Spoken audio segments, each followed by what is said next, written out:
আসসালামু আলাইকুম ওরহমতুল্লাহ। নবী মোহাম্মদ সাল্লাল্লাহু আলাইহি সাল্লাম, যারা নবী মোহাম্মদ সাল্লাল্লাহু আলাইহি সাল্লামকে মানেন, নবী সাল্লাল্লাহু আলাইহি সাল্লামকে অনুসরণ করতে চান, নিজেকে ইমানদার মুসলমান হিসেবে দাবি করেন, অবশ্যই নবী সাল্লাল্লাহু আলাইহি সাল্লামের উপদেশগুলো মেনে চলতে হবে।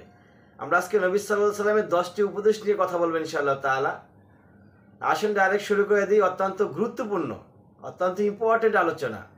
1 নাম্বার, সর্বদা নিয়তকে ঠিক রাখতে হবে, সহি রাখতে হবে নিয়ত।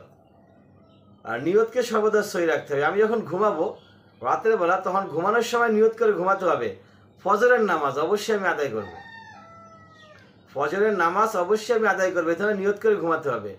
আসর মাগরিব এশা প্রত্যেক ওয়াক্ত নামাজ, জোহর আসর মাগরিব এশা প্রত্যেক ওয়াক্ত নামাজ আমি পড়বো। আমি দান সদকা করবো, আমি মিথ্যা বলবো না, আমি চুরি করব না, আমি ডাকাতি করব না, আমি মুসলমান দেখলে সালাম দিব। এই ধরনের চিন্তা ভাবনা, নিয়ত, এই নিয়তটাকে সহি রাখতে হবে। নিয়ত যদি আপনার সহি থাকে, আপনার কাজ সহি হয়ে যাবে ইনশাআল্লাহ তাআলা।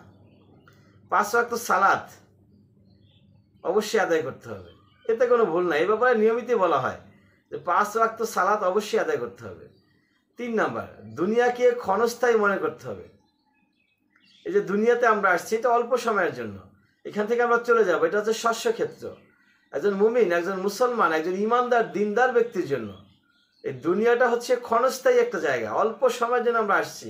এটা একটা শস্য ক্ষেত্র, এটার ফল আমরা মৃত্যুর পরে ভোগ করব, সেই ধরনের চিন্তা ভাবনা মাথায় রাখতে হবে। 4 নাম্বার, সর্বদা ক্রোধকে দমন করতে হবে। রাগকে সর্বদা দমন করতে হবে, রাগ করা যাবে না। রেগে গেলেন তো হেরে গেলেন, এটা সকলেই বলে থাকে।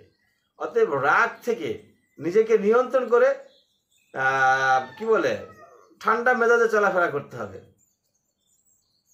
এবং 5 নাম্বার, সততা। সততা হচ্ছে একটা উৎকৃষ্ট পন্থা, সততা হচ্ছে উৎকৃষ্ট পন্থা। সৎ ব্যক্তিকে সবাই ভালোবাসে, সে ব্যবসায়ী হোক, চাকরিজীবী হোক, আর সে স্টুডেন্ট হোক, সে কৃষক হোক, সে যে কাজই করুক না কেন, যেই ব্যক্তি সৎ তাকে সবাই পছন্দ করেন, স্বয়ং আল্লাহ পছন্দ করেন, আল্লাহ নবী মুহাম্মদ মুস্তাফা সাল্লাল্লাহু আলাইহি ওয়াসাল্লাম পছন্দ করেন। অতএব সততা অবলম্বন করতে হবে। উত্তম আচরণ। 6 নাম্বার, উত্তম আচরণ। আপনার আচরণ যদি উত্তম না হয়, তাহলে তো আপনি মুসলমানের মধ্যেই থাকবেন না। মুসলমানদের প্রথম বৈশিষ্ট্য, প্রধান বৈশিষ্ট্য, অন্যতম বৈশিষ্ট্য, তার আচরণ উত্তম হইতে হবে। তার কথাবার্তা, চাল চলন, চরিত্র, সব দিক দিয়ে তাকে উন্নত হইতে হবে। তাহলে একজন মুসলমান হিসেবে তাকে আখ্যায়িত করা হবে। আপনি মুসলমান, আপনি আল্লাহকে মানেন, আপনি নবী মোহাম্মদ সাল্লাল্লাহু আলাইহি সাল্লামকে মানেন, অথচ আপনার আচরণ ভালো না, আপনার চরিত্র ভালো না, তাহলে ওগুলা কোনো কাজে আসবে না। অতএব আচরণটাকে উত্তম করতে হবে। নাম্বার 7, অহংকার। অহংকার হচ্ছে পতনের মূল। অহংকার করা যাবে না কোনো বিষয়ে। আল্লাহ আপনাকে সুন্দর একটু চেহারা দিছেন, আপনি অহংকার করবেন, আপনি ধ্বংস হয়ে যাবেন। আল্লাহ আপনাকে টাকা দিছেন, পয়সা দিছেন, সম্পদ দিছেন, বেশি থেকে বেশি পরিমাণ সম্পদ আপনাকে দিছেন, এটা পরীক্ষা আপনার জন্য, যে টাকাটা আপনি কোন পথে ব্যয় করেন। আর সেটা নিয়ে যদি আপনি অহংকার করে ফেলেন, শেষ, আপনি ধ্বংস হয়ে যাবেন। আপনার ব্রেন ভালো, আপনি ভালো পড়তে পারেন, আপনার লেখাপড়া মনোযোগ হয়, খুব দ্রুত মুখস্থ হয়ে যায়, এটা আল্লাহ পাক আপনাকে দিছে, এটাও একটা পরীক্ষা। আপনি যদি সেখানে অহংকার করেন, ধ্বংস হয়ে যাবে। অহংকার করা যাবে না, হিংসা করা যাবে না। যার ভিতরে যার্রা পরিমাণ হিংসা থাকবে, সে জান্নাতে যাবে না, নাউজুবিল্লাহি মিন জালিক। 8 নাম্বার, গীবত, পরনিন্দা, অন্যের কথা বলে বেড়ানো, অন্যের ভুল কথাগুলো। অন্যের মানে একজন মানুষ যে অপরাধ করছে, ভুল করছে, কিছু কাজ করছে গোপনে, সেই কাজগুলো আপনি আরেকজনের কাছে বলে বেড়ালেন, আর তাতে করে সে কষ্ট পেল, সে কষ্ট পায়।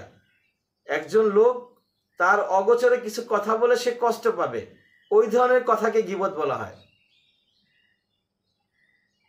একজনের কথা যদি আপনি আপনার আরেকজনের কাছে বলেন, সেটা যদি আনন্দের কথা হয়, ভালো কথা হয়, তাহলে তো সে কষ্ট পাচ্ছে না, সেটা গীবত হবে না।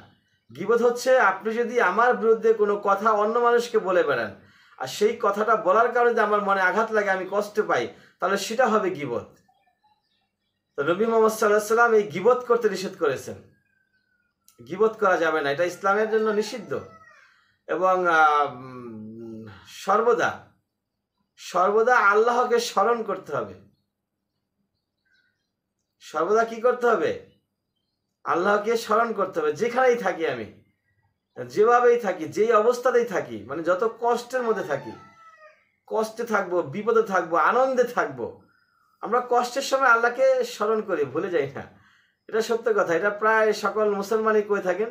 যখন বিপদে পড়ি, যখন প্রবলেমে পড়ে যাই, তখন আল্লাহকে স্মরণ করি, কিন্তু যখন সুখে থাকি তখন আল্লাহকে ভুলে যাই। আমরা এটা আজকে থেকে ইনশাআল্লাহ তাআলা সুখে থাকা অবস্থা আল্লাহকে স্মরণ করার চেষ্টা করবো ইনশাআল্লাহ তাআলা। যে কোনো অবস্থায়, যে কোনো পজিশনে আল্লাহর কাছ থেকে আমরা চেয়ে নিব। আমাদের অভাব, আমাদের অনটন, আমাদের দুর্দশা, যে কোনো জিনিস আমরা আল্লাহর কাছে চেয়ে নিব ইনশাআল্লাহ তাআলা। ওয়া আখির দাওয়ানা আলহামদুলিল্লাহি রাব্বিল আলামিন।